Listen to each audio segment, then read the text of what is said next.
All right, guys, this is your SCX24 buyer's guide. So we have the amazing SCX24 by Axial, and if you were lucky enough to purchase one of these, we are gonna go over what to expect when you unbox this thing. So first, just kind of jumping right in, you're gonna go ahead, pull out your truck. Inside here, you have a little kit, has your manual, batteries. So right here, we're gonna go ahead and pull the batteries out for your remote, and we're gonna set the rest of this aside for now. We're gonna dive in, and in the bottom of the box is gonna be your remote.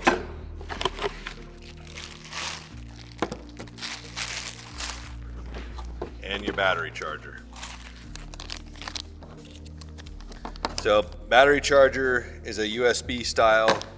First thing we're gonna do, we're gonna go ahead and get this battery charging, and then we will circle back around to the rest of the stuff here. So we have our USB charger, and we have a USB to C charge adapter that is used for charging the car. We're gonna go ahead and pull the car out. So there's two zip ties underneath here. You're gonna wanna use scissors or a knife to pull those out, and it will free your SCX24. So this is the base camp model, but this applies to all of the SCX24s. We're gonna go ahead and lift the body up. Some of them have Velcro, some of them have a single body clip, some have two body clips, just depends on what model you have. Something that's in common on all of them is they're gonna have the battery in here. So you're gonna wanna go ahead and remove the battery from the vehicle, and we will now hook this up to our charger, and you'll notice that there is two cables here. There's a small one with a small red plug, 2-wire, and then there's a 3-wire black plug, and that's gonna be the one that we're gonna use to charge this battery. We'll go ahead and grab our charge adapter that came with it. We wanna make sure we plug it in correctly. If it doesn't wanna go in there, it's probably because the plug is flipped over, and you'll notice there's two small keys. They need to line up. And then we will plug this into our USB charge adapter. You'll see the light turn on, and your battery's now charging. We'll set this off to the side.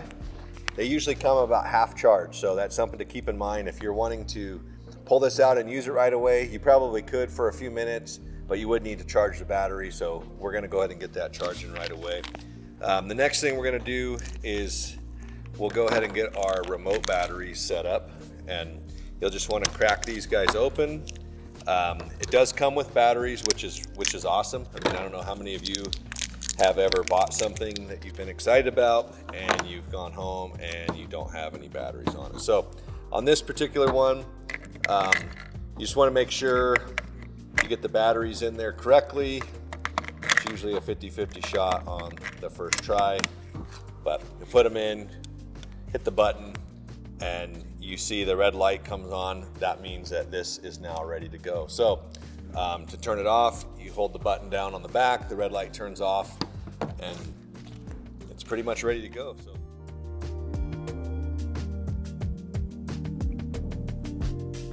All right, so our battery pack is charged. We're gonna go ahead and remove that off the charger. Quick little tip, you never wanna pull on the wires. You always wanna hold on to the plug itself. That just will ensure that everything is gonna stay as safe as possible. So we're gonna go ahead and secure this with the Velcro, and then the port that we use to charge it with, that is only used for charging. So you kind of wanna ignore that now. I usually kind of just push it out of the way, and this 2-wire plug is definitely what you wanna pay attention to now. You wanna plug that into the control module on the car, which we call an ESC. And you want to make sure that you plug it into the port that has the red casing on it, or the port that says BAT, okay? A common problem on these that we get is, especially with kids, they unplug both plugs, they forget what one goes where, and they plug it in incorrectly, and then you guys are in here and we're fixing it up for you. So right now we're gonna go ahead and plug this in. It is keyed, so it only goes in one way, and it should go in very easily. You don't want to mash it in there or anything like that. And at this point, the car is ready to go. So we want to turn the controller on first, make sure the red light's on, and then we're going to turn the car on. The car is now bound. We have steering, and we have throttle. So we'll go over this real quick. This is the steering wheel. You turn right just like you would in a real car. Turn left just like you would in a real car. So you can hold it facing yourself and do just like a real car, or you can hold it in line like this, whatever works for you. This is the throttle. So when you squeeze the trigger, it makes the car go forward. Okay. If you extend your index finger, it makes the car go in reverse. So sometimes with kids, if they can't reach that part, they can put their finger back here. They can do it that way. So that's the basic function. And now your SCX24 is ready to go do some crawling.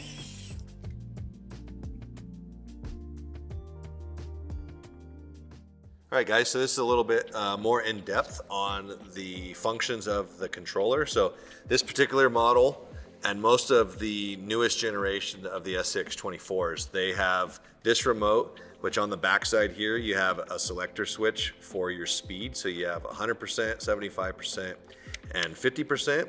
Very easy to do. If you're setting this up for one of your kids, you could definitely set it to the slowest setting and the car will be fairly slow. It's always a good place to start with. Then your next setting here is going to be your steering. And so right now, when you steer this to the left, the wheels turn to the left. If you switch this, it's actually the opposite. And I really don't recommend doing that. That could create some bad habits. I prefer to keep it the way that a steering wheel is, and a left turn is a left turn. But for those that want to use it differently, that function is there. On the front side, you have your steering rate, which is how sharp your wheels turn. So you can, if you get this out of the box and let's say that it doesn't steer very far at all, that's not very far. Most likely it's just because this is on the minimum. You can go ahead and turn that all the way clockwise to get it into max. And now you can see your steering is maxed out. Your next button is your steering trim. And this button is, or dial, is for how the car tracks. So right now you can see the car is tracking pretty good. It might be going a little bit to the left. You can just turn this dial just a smidge to the right and it will help you out. So sometimes if this, if your kids play with this and they turn that all the way, that's where it's automatically going, and that obviously would be incorrect. So you want to have it go back. Usually when I set it, I will turn the wheels back and forth and then set it and run it along in a straight line and make that adjustment. So this is obviously the newest one, which we've already covered.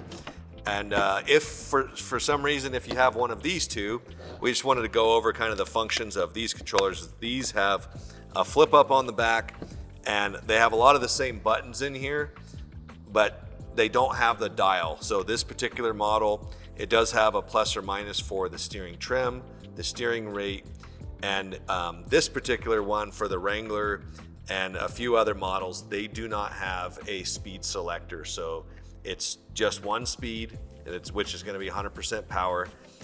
They do have a throttle trim knob or button, which you can make the car barely creep forward, or you can go minus on that and make the car stop, or you can make it go a little bit in reverse. So if those are things that your car is experiencing, that's where you're going to want to adjust that.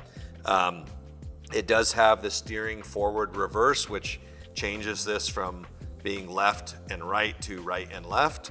It also has one for the throttle. So if you switch the one on the throttle, when you squeeze the trigger, it'll now go in reverse. And when you extend your finger, it will now be in forward. And that also is incorrect. I don't recommend doing that. But if for some reason it comes out of the box and it is set up that way, you can go ahead and make that adjustment right here. So on the deadbolt model, very similar, has a flip up case.